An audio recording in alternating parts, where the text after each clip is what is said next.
That Sober Guy podcast contains adult content, merciless truth, and emotional nudity. Listener discretion is advised. I'm Shane Ramer. You're listening to That Sober Guy podcast, and we help people stay sober. If it's your first time listening, welcome. I'm so glad that you're here today. Sign up today. You can check out all of our podcasts and resources by going to thatsoberguy.com. Always good to be with you today. Coming up on 10 years of That Sober Guy podcast this April. I don't know.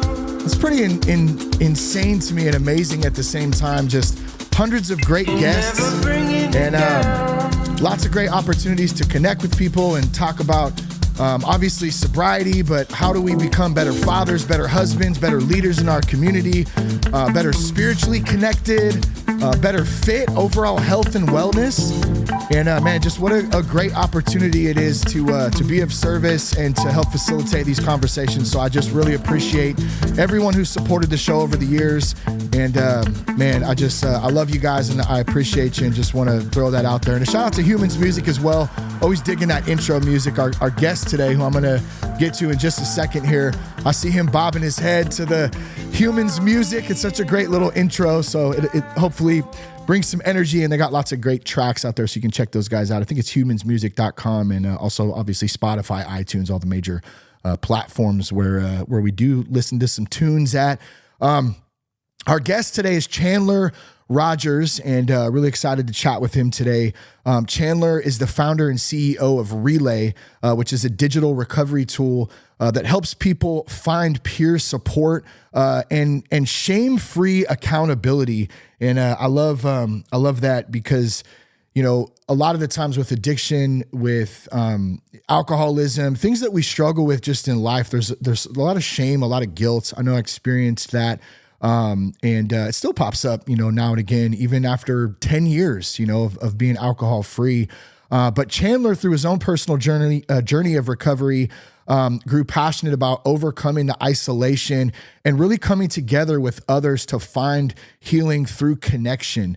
And there's been tons of studies on that and found that connection, relationship is really at the foundation of starting to improve our lives, starting to become better connected spiritually with our fellow humans as well.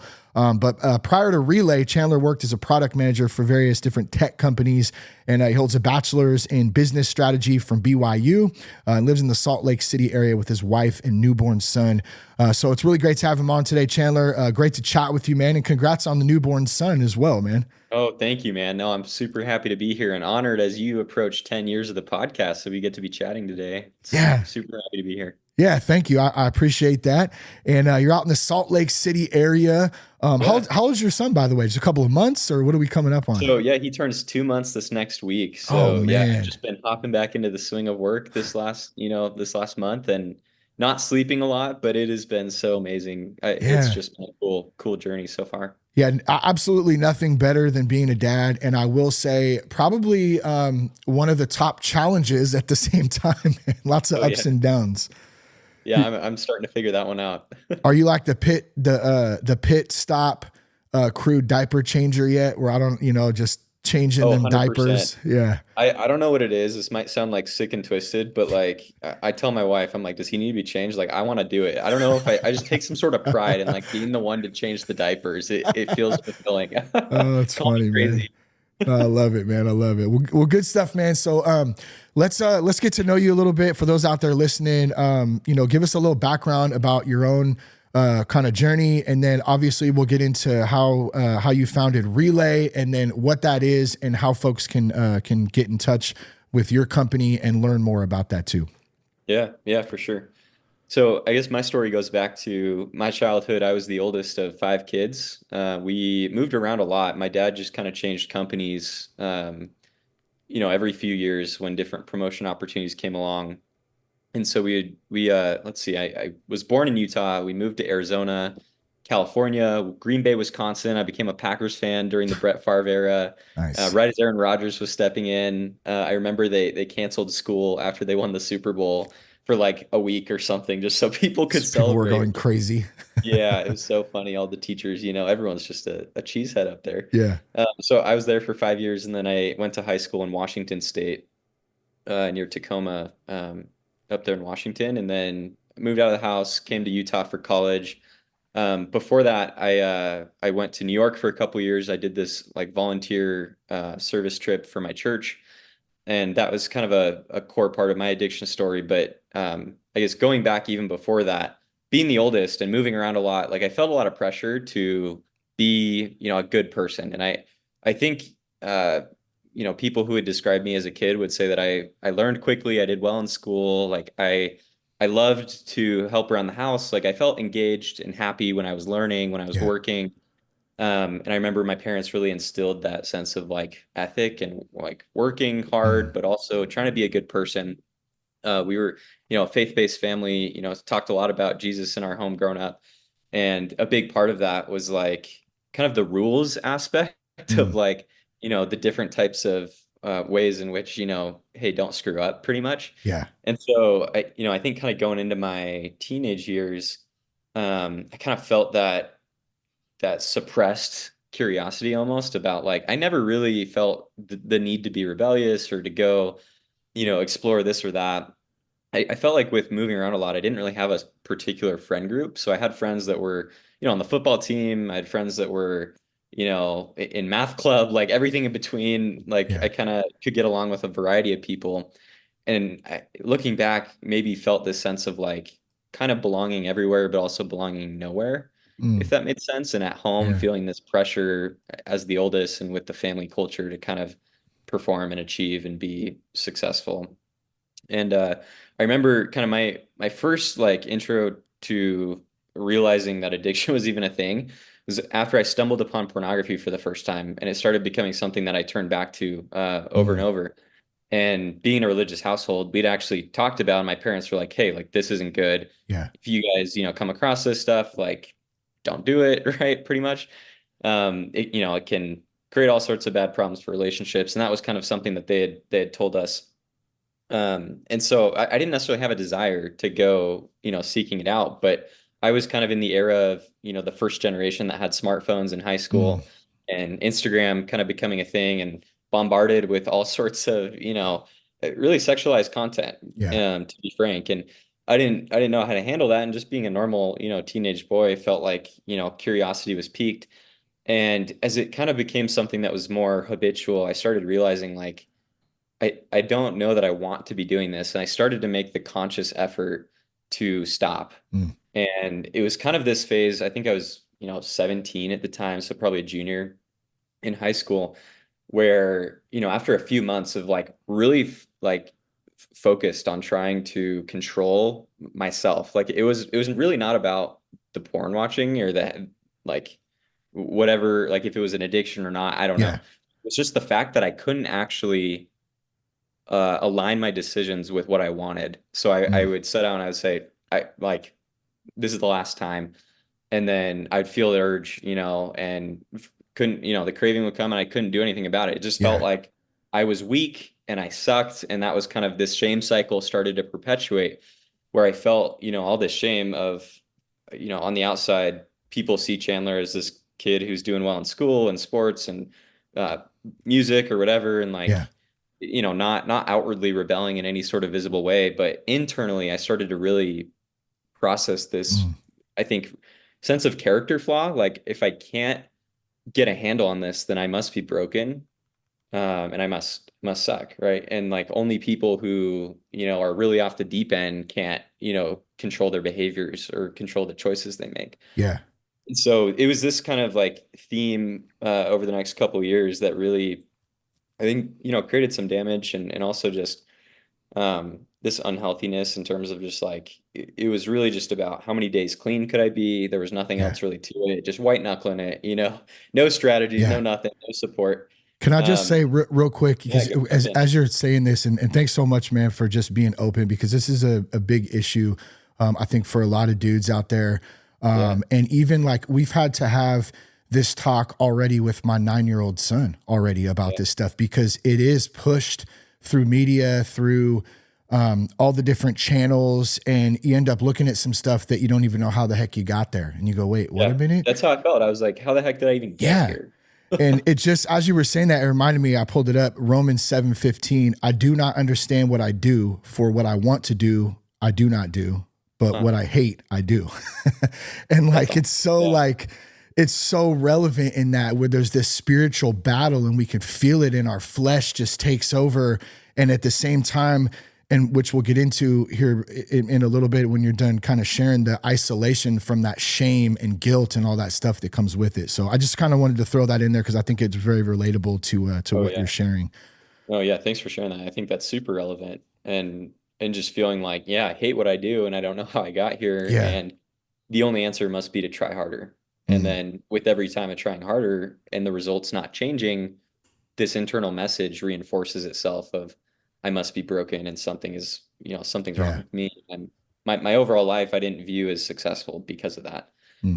It was hard for me to really find fulfillment or acknowledge even the ways that I was progressing or growing or whatever. And so eventually, like, after a while of this, I kind of realized that, this approach wasn't working.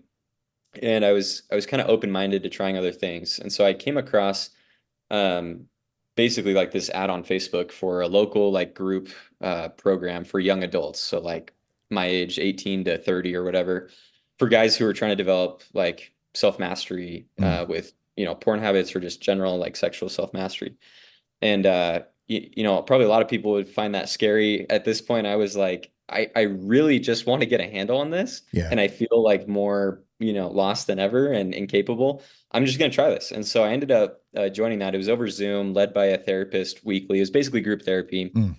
Um, the clinician that I worked with, he was super cool. I had no idea what to expect. Who are the other guys on this call going to be? Yeah. I was expecting kind of, creepy pedophile, like weird, people, Yeah. everyone probably before their first, recovery meeting, whatever, the type of addiction, you're probably like, who the heck is going to be at these meetings? And do I fit that? Right. And what, the stigma, I think that a lot of times is false. Yeah. So I show up and start getting to know the other guys in group. And my first impressions after that, hour-long call was like, these guys are all really normal. They all have like ambitions. A lot of them were starting, college or careers. And I think some of them even were, newly married. And so a variety of ages, but kind of like realizing, they're clearly not stupid. Like I wouldn't call them like terrible people. I think it was starting to help me unwire my own misconceptions about myself that you can be a good person and be working on this struggle or any other struggle, that it's not really about that. It's about trying to uncover what is the pain that I'm trying to run from, or what's going on within me that I can look towards healing, and not just sobriety but overall health, which I love that you brought up in the intro. And so that was kind of the first pivot point for me with that group program, and realizing that, hey, doing this together with other people and not in isolation is key. Yeah, I love that you point out the fear of not knowing what to expect. We get a lot of emails and messages, from and particularly men who are like, man, I've never been to a meeting. I've never been to a men's group. I've never been to, this kind of community aspect of support. And I think the majority of people can feel that there's something missing when you're not a part of that, because you start to isolate, the shame, the guilt, which we've mentioned a couple of times now, or I have. And you get to a point where you start getting curious. And then like you said, you go in, you go, well, wait a minute, like these guys are pretty normal. I mean, don't get me wrong. There's always going to be a bad apple or a weird dude. And no matter what group you're in, and yeah, that's true. That's true at work or school or wherever. Yeah, it's like everywhere. Exactly. And the way that I kind of approach that in my own walk, because I've had to deal with that too, and is like, well, maybe that's just God just teaching me to be patient and teaching me to be tolerant and teaching me to be forgiving. And in that kind of mindset of, they're on their own walk, and they may be weird or different, or I'm not like them, or, not looking so much at like what the differences are, more or less like, hey, we have this one thing in common here. And as a group, we're really powerful. So how did that group support kind of evolve for you, and what took shape after that? Yeah. Yeah, no, I mean, I'm glad you touched on that because over the years, I ended up being involved in this program for probably a total of 4 or 5 years. I made a lot of progress pretty quickly, actually, just having that group support. Yeah. Um, from a sobriety perspective, I quickly made a lot of progress, but I think looking back, I was still kind of on my first iteration around the circle of like these layers of understanding and layers of recovery that, um, I think I would continue to relearn some things as I went Yeah. forward. Um, yeah, so I ended up going to New York actually. So kind of the pivot in the story here is I took a break from, after a year of this group program, I was in a better place. I decided to go do this 2-year mission trip for my church in New York, and out there, a big like really what we were doing for the 2 years that I was there is we were working with a lot of families who were in the Hispanic population who had immigrated from other countries, and most of these people were like they had left their families and come here, and they were Mm. working like 3 jobs to support them, sending money back home. And I remember just working with a lot of people who were dealing with all sorts of types of addiction, from drinking Mm. to various substances to pornography and other things. Um, and I felt like I could really connect and empathize on a personal level with them. And over the course of that time, working with just different people out there, New York's one of the biggest cities in the country and in the world, and has just a cultural mesh of Yeah. people and backgrounds. And so I feel like the more stories I would hear from totally different people, kind of like you brought out, like whether it was like personality differences or ethnicity or like whatever family Yeah. situation, the more I would start to see that we really are all alike. We're all brothers and sisters, under the same God. And I think my love for these people, especially those that were the majority dealing with some sort of addiction, my love grew for them. And I think, started to paint more context in my own recovery journey of what healing really meant. And especially this mindset of turning outwards Mm. and helping other people, helping myself. So at the time, actually, I had a few relapses while I was out there. And this was like a really hard point for me because I kind of felt this like, am I a hypocrite for trying to be out here, helping Yeah. people, change their lives, come to God, and I'm still struggling with the same stuff that I thought I had put behind me. And so, that was something that I think was starting to really eat at me. And I think the turning point there, as I was working with more people, I think God was showing me that, Chandler, it doesn't matter how many days clean you are, you can still be helpful to other Sure. people. And the more that I was trying to just forget myself and really let go of my pride and my own definitions of what success had to mean, I think the more that I was able to like start to truly heal from Yeah. within. And then, part of that story was really all about turning outwards. And so as I came back, I started school here in Utah, and I went back and started just joining a bunch of group meetings, men's meetings, locally here. And this time around, right, I had been, I wasn't new to groups. I'd been going to groups for a while. I had worked with a lot of people dealing with addiction in New York. And I kind of felt the sense of motivation. Like I wanted to kind of step up and help the groups that I was in be more effective at supporting each other. So in between weekly meetings, I would kind of organize like, either there was a WhatsApp or a group meet chat or just text thread where, I was like, guys, we're all going to go back and we can either choose to be isolated and do our own thing and then come back together once a week, or we can help each other Mm. stay connected and stay accountable and work the process, in the integrated sense of our lives when we walk away from tonight. Yeah. And so we tried these things, to try to like self-organize. How do we like leverage each other as a group continuously throughout the week, not just like in meetings? And it was hard. Like things worked, but it just took a lot of manual work to like be the one in these group chats, like, hey guys, like Yeah. how's it going? Everyone post your update, what report back for the day on the things that you were focused on. And it was just really tough. And so eventually, I'm in college at this point. I was doing some computer science classes. I was taking some business classes. I think I'd started interning for my first startup that I worked at. And so I was kind of getting passionate about this idea of building software products that can help solve problems and Mm. innovating in ways that can create, just better opportunities for people to have tools that are helpful in Yeah. whatever sense. So I wasn't really thinking about addiction recovery quite yet, but eventually kind of had this idea of what if there was a tool that made it easier for people. And it started with kind of between group meetings, people that already have a group, they're already going. how do we help them stay connected and stay accountable? Yeah. And that's where Relay got started.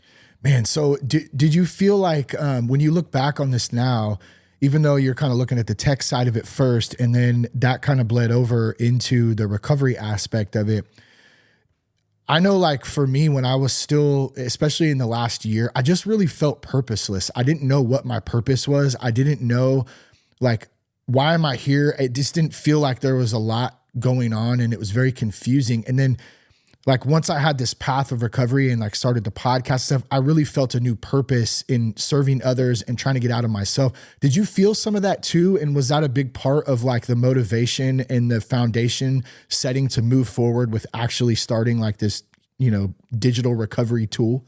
Yeah, totally. So the startup that I worked at was doing this thing in the moving industry, and I'd moved a lot, like I mentioned, growing up. So, I kind of was like interested in it or had a personal connection to it, and we were trying to make it easier for people to like take your phone and scan your, stuff in your house and get instant pricing quotes if you're moving Oh, from wow. LA to New York. Typically, traditional movers come into your house with a clipboard and they survey your stuff, and it Yeah. takes a while to get a quote. So we were trying to do some cool stuff there, and like I worked there for a couple years during school and ended up working full time. Helped launch, the second product that they put out there, and I had a lot of ownership, and I was learning a lot from a professional perspective. But I was starting to get the sense of like I don't want to be really working on this like problem in the moving industry for my whole career. Yeah. And honestly, dude, I have empathy for the people in the moving industry again, because I worked a lot with them over the course of those 2 years. We were working with a Yeah. lot of mom and pop, like local, like moving shops. It's hard work. And they just were like, very stuck in their ways for the most part, like didn't really want to adopt new technology or like think about how to make the customer experience better. And I was just like kind of banging my head against the wall, like, okay, I know we're like trying to do something good here, but this is just hard. And I just kept Yeah. thinking like, yeah, like I think there could be something more meaningful that I could spend my time on. And it really was just clear that this theme of like doing recovery together was this area that I Mm. was feeling called towards. And that was why just personally I was trying to kind of be of service to those fellow peers in my groups. Like I was trying to be the organizer, the initiator to try to help, us leverage each other better. Yeah. But that was just kind of like very manual, very kind of like small scale. And not that it has to be big scale. I think the power of like, ministering to one person is so important. But Sure. I could see that like what I was learning from a professional perspective might be able to be relevant in creating a more broadly applicable tool that could help more people and make it more approachable too. Because I started to realize I talked more about my story with people, Mm. and I started to find tons of people who were struggling with, one thing or another and had never gone to a group. So I had been talking a lot with guys in groups, but then I started to realize 80% of people, I'm just throwing that number out there, but the majority of people who are out there working on this or, working on themselves are still to the point where they haven't taken that leap Yeah. to get a group, to get community, to get connection. And so it started to shift in my mind and feel kind of this calling and purpose of how can we help reduce the friction and make it more approachable for people to get good, tight-knit support. Mm. Something more approachable than having to show up and show my face if I'm not quite ready for that. Yeah. Yeah. So almost bridging that gap in between, like maybe I don't want to, go into my local community where I might run into somebody I know and have Sure. to, there's that fear there. What would you say to someone listening right now who, is maybe in that boat? Like they know that they want to take that next step, but there's some fear there. They don't really know what, where to start. Like what is that barrier that can maybe be helped broken down to take that Yeah. next step? Yeah, no, I mean, one of the things that I think has been helpful for me to learn is that it's okay to kind of observe those parts within our own in our own brain that have the fears and they're voicing the anxieties. When we try to suppress those things, oftentimes it only gets worse. And so I work with a lot of therapists over the course of building out Relay and gathering their input to make sure we're building something that's clinically effective. And one of the things that we've talked a lot about with them is like, hey, people need to have space, to recognize that, they should have curiosity towards those fears, those anxieties, and not just Yeah. instantly, not just instantly feed them and be like, that's truth, and accept it, but also not just try to like squash it and say, no, that's bad. I have to like, I have to just get over it and be a tougher man and just show up and Yeah. go do it, right? There's kind of this healthy medium of giving space, but recognizing that that's just one of the voices that's kind of in your brain, right? And that's natural. But there's another part of you that if you think ahead, 20 years, what part of you is going to look back and wish, maybe I should have, put myself in a place where um, I had the better chance at healing. Like maybe I should have, pushed myself a little bit in a healthy way to Yeah. get the right support, to get the right tools, and recognize that if you really think about what your life looks like in 10 years, 20 years, and if nothing changes, what are the consequences? What are the Mm. implications for your life? But then think about the flip side and think about how beautiful and how rich your life could truly be if you made that decision today, whatever that next step is. What if it's in Yeah. person or if it's something, more digital like Relay or whatever else, getting a coach or a therapist or joining a program. Um, I think really thinking ahead and internalizing those two paths can help you from a more healthy perspective and not just like shaming yourself into making that step, Yeah. but giving yourself like the necessary motivation and the why. Like, why does it matter? Well, like you probably want to be healthy for some good reasons. So figure Mm. those things out. And I guarantee you that even if it's not fully comfortable, you won't regret taking that next step. Yeah. Yeah, definitely agree with that. Like I've been to some boring meetings and I've been to some weird groups and stuff, but I've never really been to one that was like bad. Like I walked away feeling Yeah. worse than when I went in. So I Yeah, think it's totally. all about that perspective and trying to look for those similarities instead of trying to find, well, I'm not as bad as that guy or that, there's a lot there. And so it depends on the attitude, I think. So let's talk a little bit about kind of the role of group support. Yeah. How do we find it? And then like, how would you explain what somebody can expect, like in particularly, in group support, but also Relay as well? Like what happens in it? Like, how does it work? Yeah.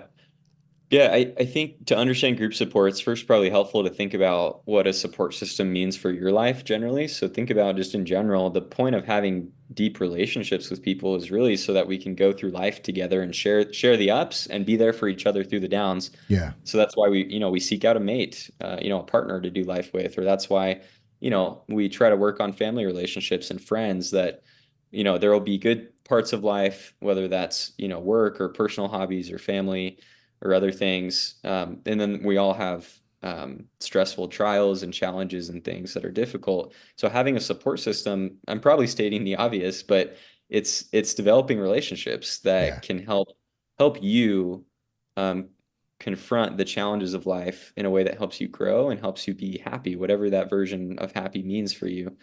And so, in a recovery sense, I think a support system is a place where you can feel safe and have people who understand and can be there in that walk. You talked about the walk earlier Yeah. as you are trying to get healthy in this particular area. And a lot of people will quickly discover that it's really less about quitting drinking or quitting porn or whatever. And it's a lot more about how do I just get healthier in my life overall so that I don't need those things anymore. Yeah. And so, as a part of that, having other people that you can surround yourself with who have the same goal, who are trying to do that change. I mean, from my story, you probably heard when I started to have those people, I started seeing myself differently, which Mm. unlocked greater change and greater healing. And without that, I was stuck in my own kind of thought patterns, thinking that I was, a piece of crap who couldn't get his, stuff Yeah. together. And so I think it's even just helpful to hear other people, even if their experiences aren't similar to you, even if there's a weird person or a cool person that you look up to, everything in between.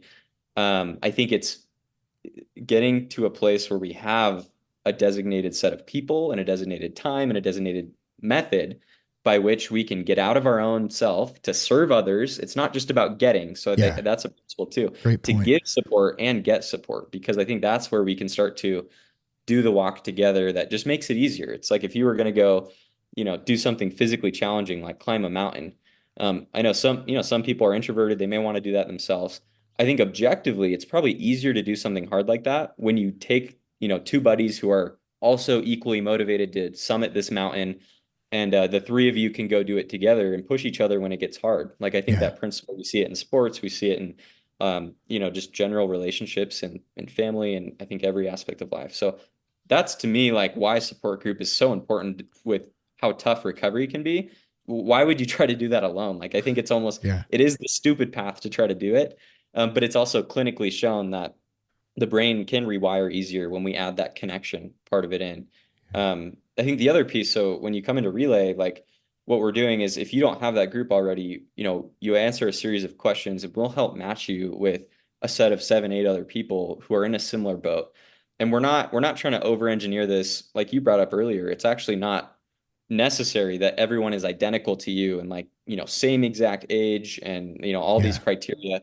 It's good sometimes to have a mix of perspectives, a mix of situations to learn from the diversity of people's experiences. But more or less, you're getting put with other guys who are also trying to quit drinking, who are, in a rough kind of general age group together, who, if you care about spirituality and faith, we put you with a group who cares about that. And if you Mm. don't, then you don't have to be in a group that cares about the faith-based aspect. So we're kind of dynamically putting people with groups that they can mesh with.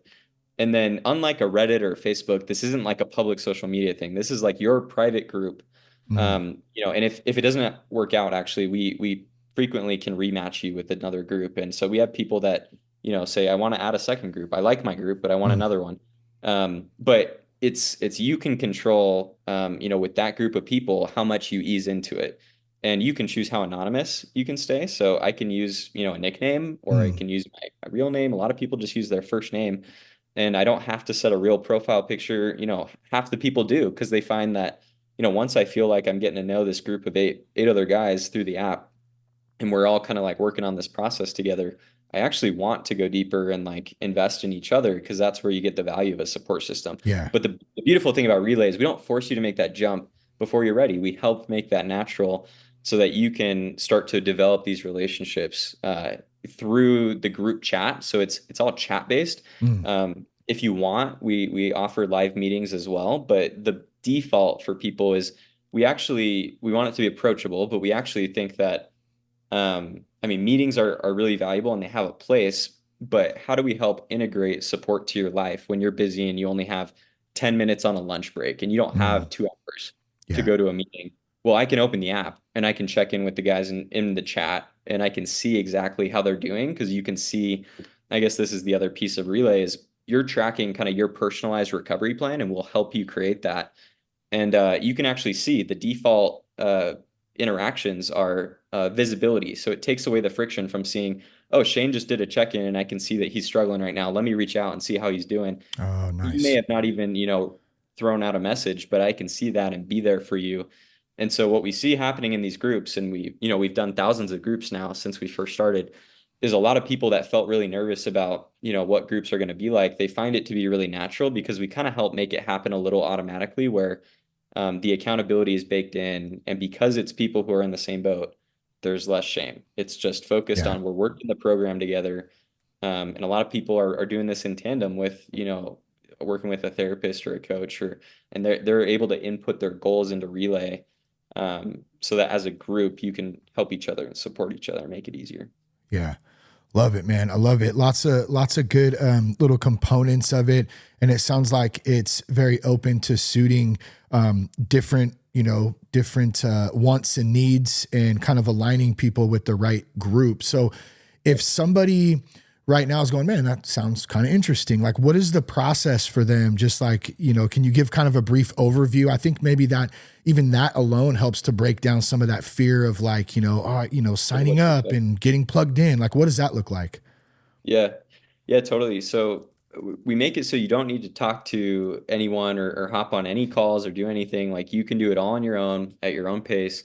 So you can go either to the website, and I think we'll have a code in the show notes Yep. from you guys, but you can go to the website or just download the app, and in the sign up process, we'll do two things. Number one is we'll actually help assess like what are your main goals in being here with recovery? Like what are you focused on? Maybe it's like, hey, I am working on quitting drinking. I'm also trying to get a handle on my porn use because it's really hurting my marriage right now. Whatever combination of things are, we help personalize a recovery plan to you, and not just the sobriety elements. We also help you identify, hey, what are specific boundaries that you can set, and also healthy behaviors that can help make your life more balanced. So we find a lot of guys are really struggling with, general self-care, like Yeah. exercise or eating well or sleep. And those things have been psychologically shown to be really, really important to recovery. So we kind of create this holistic plan for you as you sign up. So you'll create that plan, and then we'll ask you some more questions to help us understand what type of group you want to be with, how often you're expecting to interact with them. Like, am I just trying to have a once a week type touch point, or am I looking for like every day type of support? Do I want to be with other people who are faith-based or not? Those type of Yeah. things. And then we offer a free trial so you can try it out without needing to put any money down. And in general, the reason that it costs anything at all, I mean, we invest hundreds of thousands of dollars each year to make the product better. So that's one, is we need to actually support making the tool better, which is really core to our mission. Is we want the tool to be the very best digital thing out there to help people. Yeah. The other piece of it is, that you're with other people who are willing to put a little bit of skin in the game. And this is much, much cheaper than therapy. We've tried to make this to where, if cost is the issue, we have options and scholarships to help support. Nice. But you're getting a group of people who you can have a free trial, but we're putting, I think it's like $50 for 3 months worth of the program. And in my group, then we start this process. So that's the sign up. I can then get introduced to them and start, chatting in the group chat while I'm also starting to track my recovery plan that we just helped you create. And over time, as you start logging your data and how your plan is going, we surface improvements or suggestions so you can know how to tailor your plan and start to be able to work with your group to, get specific support from them on things. There's also, content and other things to help provide education. But that's kind of the fundamentals. Is it's on your own. You go to the website, you'll sign up, you'll create a customized recovery plan. You'll answer some questions about the type of team. And that's kind of where you go from there. You download the app, you get matched in the group, and then it's kind of from there. Nice, man. Thanks for breaking that down. Sounds like a pretty easy process. And I think you mentioned you can try it for free. We've partnered with you guys, which I'm really excited about as just an additional resource. And if you go to joinrelay.app, let me say this. The link will be in the show notes. Probably the best way to say it. The link will be in the show notes. You can go there directly. If you look in the show notes, click that link. It'll take you right to our site, or the Relay site, with the Sober Guy promo code to get 20% off when you sign up. And you obviously can try it for free first, but if you continue to do it, then there you go. You have that promo code to use as well. And we really appreciate partnering with you guys, and I love the work that you guys are doing. We just got a couple of minutes before we wrap up. I want to be conscious of time. Anything you want to add as far as Relay goes? And then on top of that, man, I always love to ask this question. If there's someone out there struggling right now who's going, man, I don't know what to do, I don't know where to start. What advice would you give them, Chandler, from your experience? Yeah, totally. Yeah. Well, just kind of to wrap up the Relay stuff, like, going back to why I started working on this, it was really because I realized how important it is to have that good support system, and how tricky it can be to figure that out, and how daunting it can feel. Like, I was there, I talked to hundreds of people who felt the same way. And so our mission, like the team that we built to work on this, like, we really want this platform to help people do recovery together. And so, please, if you try it out, I'm a normal human being, I'm not just this like business guy, recovery guru. Like, I want to hear your feedback. Like, we're making the product better based on people's feedback to try to make it easier to help in all of the aspects of recovery. And it's cool. Like, the more therapists we've talked to, we have a lot of like clinical people that are now invested in helping make the platform better. And so it's been a really like special journey, to your point of like, you don't have to go do something, like building an app or starting a podcast. Like, those things are great, but kind of segueing into advice, like, I think finding that purpose and finding your meaning, is the journey that we've all got to start with. And so, if you're out there and you're kind of earlier in your process, or you've been at it a while and you've tried a lot of things already, like, I think a lot of us have been in that boat too, of like, we've been trying stuff for years and nothing's, been able to totally help completely. I think the thing I would say to that is, you probably are doing better than you think. You've probably already grown in more ways than you know.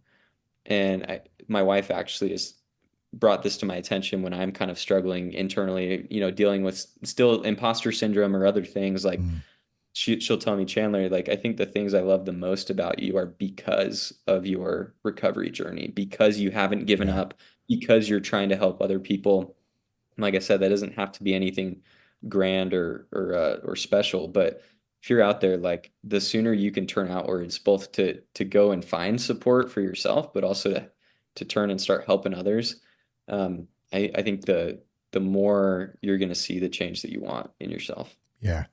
Yeah, I love it, man. Good stuff. Great advice. Thank you so much for sharing, a little bit about your own journey. Once again, the link to join Relay, if you want to try it out, it will be in the show notes. And just, you can also go to thatsoberguy.com if you click on the sponsors tab, or partnerships. I think it's sponsors. Yeah. And you click on that and you'll go there. There's a little button there you can find as well. Man, thanks so much for coming on the podcast today, Chandler. It's been great to chat and get to know you a bit. Super great to be here. Thanks, man, for all you're doing. Keep it up. Awesome, man. Thank you. I hope something spoke to you today. Share the podcast with a friend. Connect with us on Instagram @ThatSoberGuyPodcast. Peace, love, and respect. Keep your blood clean.